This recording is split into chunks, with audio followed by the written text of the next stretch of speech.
Hey guys, and welcome back. We are on our last video of the year. Yay!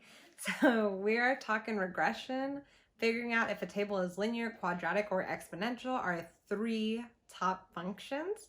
If you don't have an Inspire calculator, this is going to be kind of difficult to follow, but you're definitely going to need it for the EOC because you can only use an Inspire calculator. And virtual guys, yes, you have to come to campus to test, so we'll be giving you that calculator.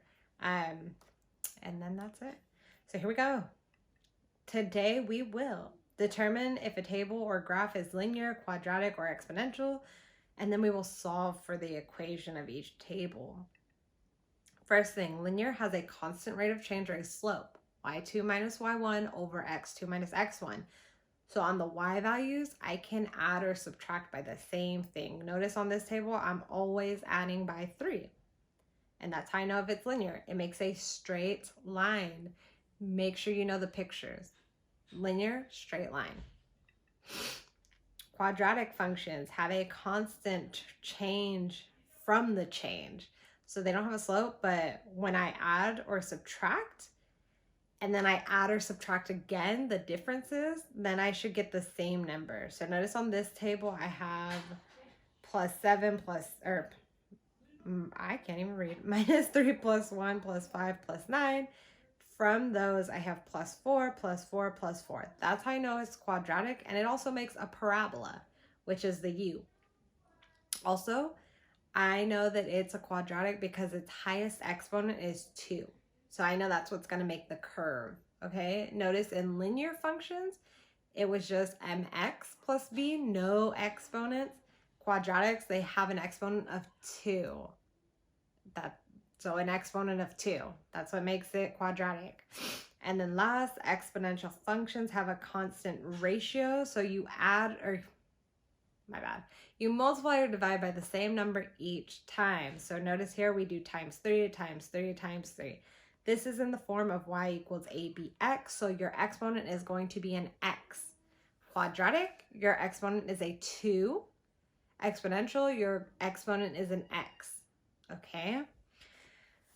So now, you can utilize that method for today to tell if a table is linear, quadratic, or exponential. However, I do want you to also get the equations. So we're actually going to use your calculator. So let's get into it. Here are the steps, and I am just going to go through these. So first, always click on that little table, the teal table, down at the bottom in the center. It should be the very middle square. Next, you should get this, a table.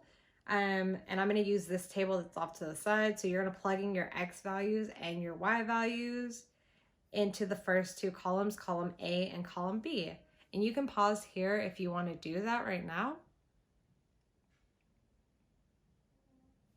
Okay, I've typed them in already. So -2, -1, 0, 1, 2, 10, 7, 4, 1, and -2.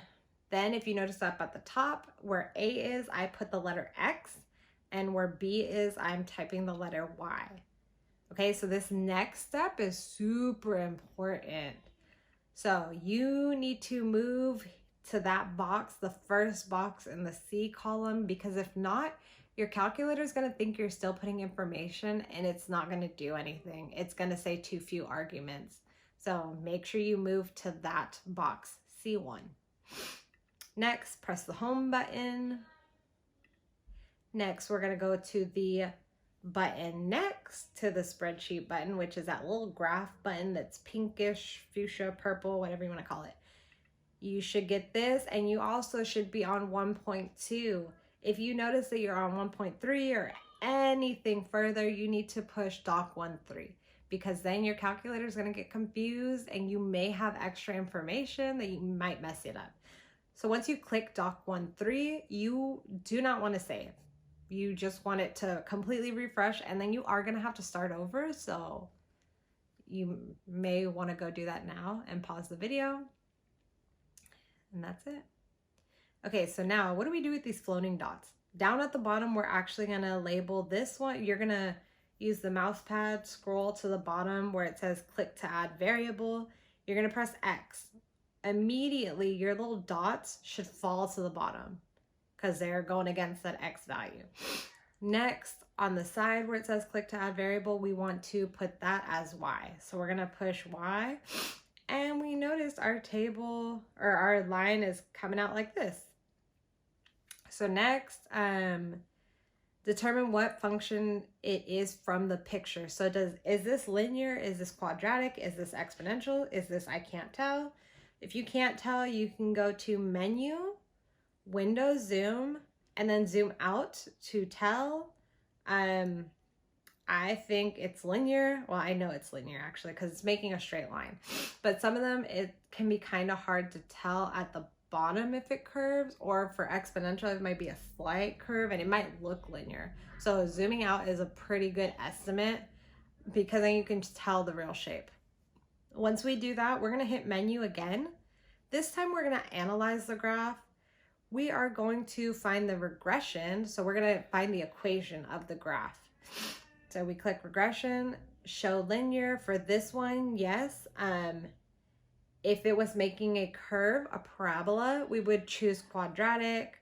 If it was making a backwards L or J, I guess, you would hit show exponential, and that's it. So there is our equation. It pops up really nice. Y equals -3x plus 4. If you can't see the equation because it's on top of other points, just use your mouse pad and grab it, click it, and hold, and it should pull a grabbing tool, and then you can drag it out of the way. So normally we will get a lot of decimals, and all I'm gonna say for decimals is just write them all down. However many your calculator shows, write it down because we are gonna use the equations to make predictions. So when you're asked on the EOC, make a prediction about this in 25 years, we would put that 25 into X and let it solve. So for this one, I would put -3 parentheses 25 plus 4, enter.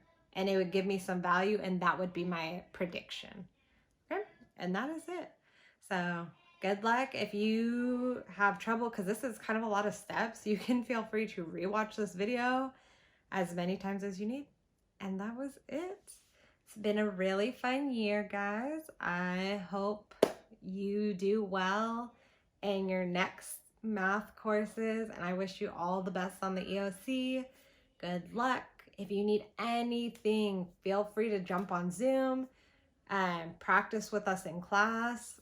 I'll be on Zoom all next week, I mean, and that's it. Bye, guys.